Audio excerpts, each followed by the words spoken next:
Hello भाई, this is बादशाह की बॉय की। सो गाइस, एक नया फोन आया हमारे पास अनबॉक्सिंग के लिए, सैमसंग का S10। पुराना हो चुका है, मेरे को भी बताया, बट चलिए उसकी अनबॉक्सिंग करते हैं, आपको दिखाता हूँ कैसा है फोन। अगर किसी ने सैमसंग का S10 लेने का प्रोग्राम हो तो मैं, अगर किसी का अगर किसी का S10 लेने का प्रोग्राम हो, इन फ्यूचर सोच रहा हो S10 लेने का, तो आपको मैं बता सकता हूँ उसके प्रोज एंड कॉन्स। तो चलिए गाइस, बिना देरी करते वीडियो एंजॉय कीजिए। बादशाह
Congratulations bro for your new phone S10 guys. इसकी स्पेसिफिकेशन कुछ ऐसी है। 6.1 इंच की स्क्रीन है, Exynos 9820 का प्रोसेसर है, 8GB रैम है, 16 मेगापिक्सल का कैमरा है, 550 DPI है, और भी बहुत कुछ आता है इसमें।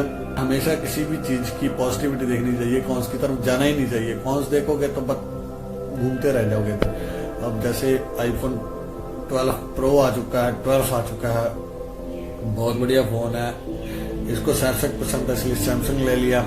तो गाइस, बहुत बढ़िया फोन है, बहुत मस्त फोन है। हाथ में पकड़ते ही उसकी महंगाई को पता चलता है कितना महंगा है।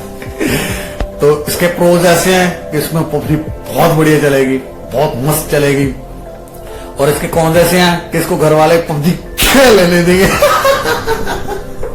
अब तेरी तो लग गई बेटे, इतना महंगा फोन लेके भी पबजी के लिए लिया ना तूने बेटा, खेल के देना तुम। तो गाइस सॉरी, बैक आता हूं मैं। बहुत बढ़िया फोन है, बहुत ऑसम फीचर्स हैं। नाइट की फोटोज कुछ सैंपल्स लिए थे हमने इसके द्वारा, बहुत ऑसम खींचता है फोटो। तो चलो, होप करता हूँ आपको वीडियो बढ़िया लगी होगी। बढ़िया लगी होगी तो please like, subscribe and share कर दीजिएगा। Don't forget hit the bell icon. So take care, bye bye. God bless you guys. Baadshah.